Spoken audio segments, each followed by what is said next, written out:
Us today. It's an absolute honour having you on the show, so thank you so much. My pleasure.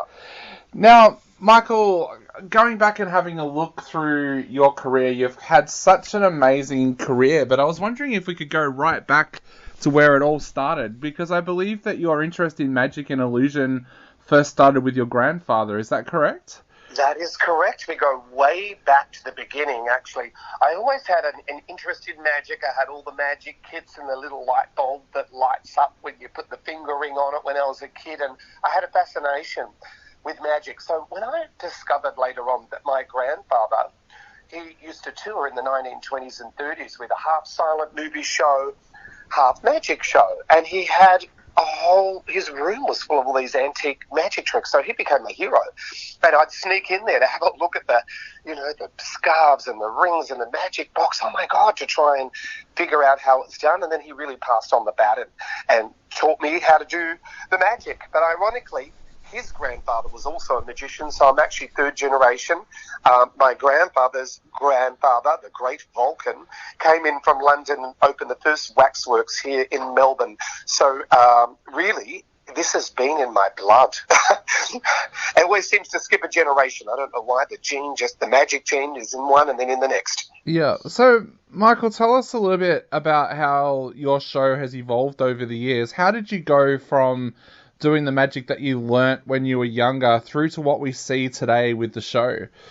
With the big illusions, that's right. I started off very small with the rabbit and the doves and the little chicken and the scarves, but I always wanted to do big illusions. So I used to make them out of cardboard, put my sister in the box and try and make her disappear and all that sort of stuff, get the brooms and pretend they were swords and shove them in there. But I always had a fascination for big illusion shows. So that's all I ever wanted to be, and it's obviously a progression from moving, from one, getting your first, kind of basic illusion, and it just keeps growing. Amazingly, it's all I have ever done my entire life. I won't give away my age, the biggest secret, but I've been a magician all my life. It's amazing what you can make a living out of doing, and it's taken me around the world, those big illusions and cruise ships and big, massive casino shows for seasons running on end, and to big corporate events, and tours in circus tents. It's been a great living, and it all started with a little magic kit and a light bulb. Yeah. So one of the things that I've always wanted to ask an illusionist is, where does the idea come from for each illusion? The inspiration often, for me, it's different for everybody, but for me it'll be a piece of music. I'll be listening to something and I've got a big imagination, I always have as a kid, imagining things happening, and from there, I'll create this illusion, and I go to seminars in Las Vegas. I have magic conventions, so I'm lucky enough to know all the big illusion designers and builders, so I'll chat with them, and then they'll come up with the method and how to make this thing work. But often, they're crazy ideas that in the magic world, we always say nothing is impossible in our world. We can create anything, which is a great way to live. So there's a team that works on them. They come here, and then, obviously the choreography, the dances, the costumes, and when you see it come together, it may be a year in the process for one 3-minute piece on stage.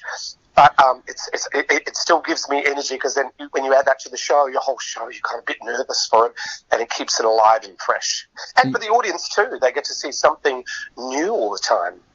I was going to ask that. What's the nerves like when you, first of all, do an illusion for the first time in front of an audience, but also before that? Because quite often, some of the things that you do are quite dangerous. So do you ever worry for your own safety the first time you try something when you're not in front of an audience? Absolutely. And there's one illusion in the show where I fly like Superman, arms straight up, and up I go. And I go up 4 or 5 meters really high into the air. I dreamed up this illusion, had the apparatus and the equipment made, and it finally arrived. I can tell you now, I went 2 feet off the ground and went, oh my God, get me down. Yep. It took a lot of training, because I didn't realize what it feels like to be really high in the air with seemingly nothing holding you up. And it can be quite scary. However, practice and time, like anything, and you become confident in it. And now I don't really get nervous before a show. I get more excited because I want my audience to see something great. I still have my traditions. I do a little prayer to my grandfather up in the heavens to help me out with the show and make sure everything runs smooth. It's always my pre-show tradition, close the little dressing room door and just have that 30 seconds or a minute to myself and get my thoughts together. And I think that just helps. The little traditions help power you on because I've done okay. Yeah. I've had all kinds of things go wrong. I can tell you that. The levitating lady can sometimes fall. The lock in the trunk can sometimes break and the girl's locked inside the box. All those things happen, but you get through them, and I think that also gives me the courage to know when you do something wrong enough, everything is going to go wrong, but you're going to be able to recover and move on. So I think that's why I'm able to do it, and I don't really get nervous. I get excited. Yeah. I once had one of the guys from the Crusty Demons on this show, and we were talking about when they try a new trick for the first time, and that he said, the amount of times I've broken an arm or broken a leg trying to do a trick for the first time, he said, I've lost count. Have you ever injured yourself when you've been learning something new? Yeah, absolutely. When the nature of the game is working with large, oversized boxes and props, and without going into the mythology of all the tricks, there are bruises and cuts and hitting your head on things. All those things that happen both in rehearsal and sometimes on stage. When you're on stage, something will happen. You don't feel it. So when the show finishes, 15 minutes later, you're like, oh my God, what happened? There's a massive bruise and you haven't realised something's bumped you or hit you or cut you. There are blades, there are fire, they're all real. Yeah. So you're going to play with fire, you're going to get burnt. We just don't want third-degree burns. Just a little burn here and there is okay. Yeah. But all those things, they do happen. And you forget too, when I'm learning a new illusion at the end, I'm very fatigued, and there's a lot of physical work that the audience doesn't see. It all looks seamless, but there is quite a lot of practice and precision and physical things that need to take place to create that illusion perfect. You don't see it. It looks so easy and perfect, but it can be quite painful. A lot of them quite painful, and they take a few minutes to recover. The one particular one where I levitate on a sword, it goes through my stomach. And goes, that's a great illusion. They don't realise. I do it right before interval, and it takes me 5 minutes to recover both the pain and what you have to do. Don't ask me why I do it, but I still do it. Even with pain, even with all that stuff, it's just something I love so much. Is one of the reasons you do it, though, you must get some amazing looks of astonishment from the audience when you're doing a show. Is that something that you never get used to, just seeing people look at you in awe as you do different things? 110%. It's what I do it for. I don't do it for the money. I do it for the love. And both seeing the looks on kids' faces when they see things, and also seeing adults turn into children. And one of my favourite things is seeing both it's a unique entertainment form, seeing the adult, be it the grandparent or the parent or the friend that's there, turn and look when they see something amazing. They automatically look at their child to see their child's face and reaction and have that same reaction, like, wow. And it's a beautiful connection. It's a human raw emotion, which we don't often get, which is that wow moment. It really is the art of astonishment, as we call it, that feeling of wonder that we don't often happen in life because we know how everything works. We can Google it. But when you have that, how did that happen moment, and you see it and you experience it with the audience, nothing beats it. Now, you're coming back to Melbourne for 2 shows only. What have you got in store for your hometown crowd? Because I understand there's something that we need to look out for called the Scorpion. The Scorpion is one of my favourite illusions. It's massive. The road case is the size of 2 small cars. It came in from Vegas, was built by David Copperfield's machine, and at a great expense, but it's like, I don't know if you have fancy sports cars. I'm not into that. This is my little sports car. It's the tail of it is a massive blade that spins and descends into the box that holds me with both my arms, my real arms and my real feet in view the whole time. There is that bit of adrenaline there when there's a blade above you and it's a mechanical, pneumatic piece of machinery. If something goes wrong, because it's machinery and technology, we all know that sometimes fails. But I like being on the edge. The audience, I hope they feel that moment too. I won't say what happens, but it's like an Alfred Hitchcock movie.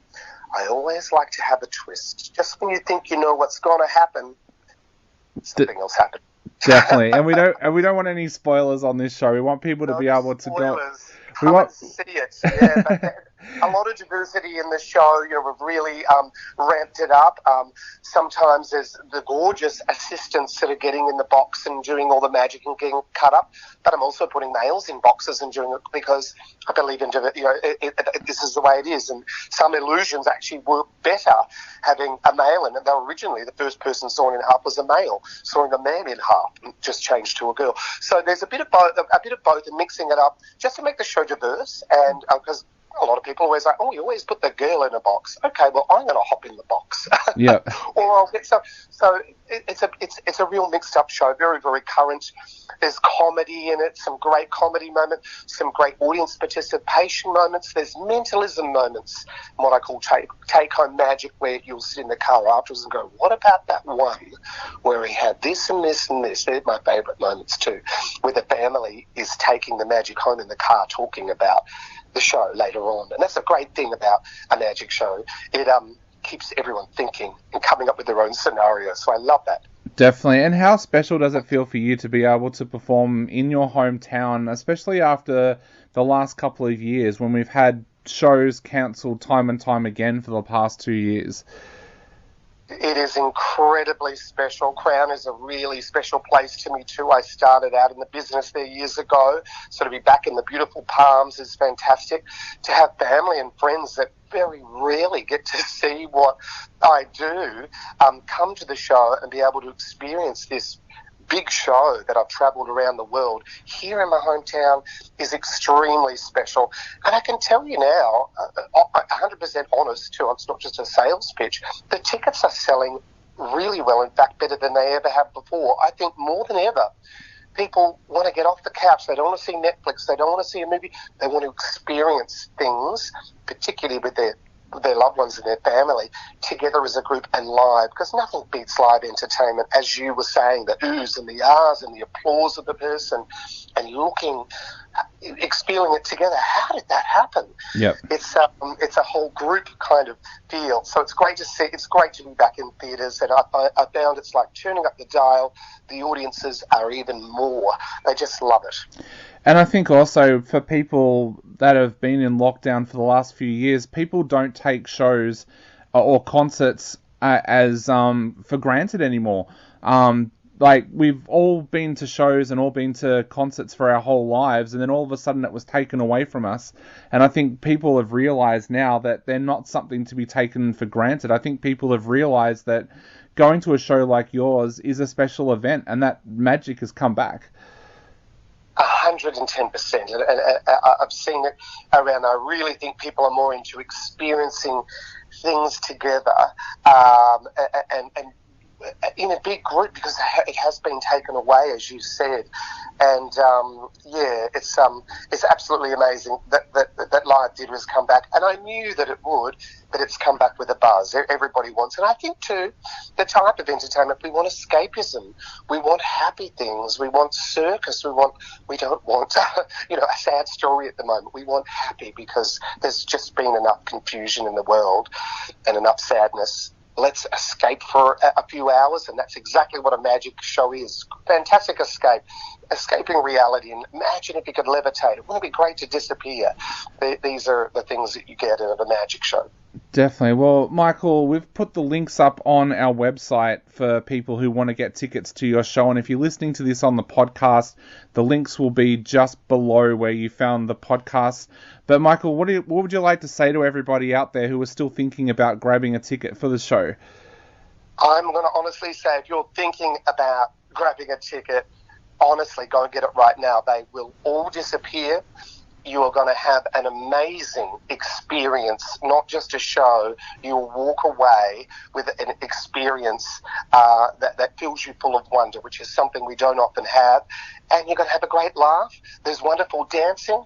There's wonderful effects and lighting. It's really a spectacular show. Don't miss it. Only 2 shows.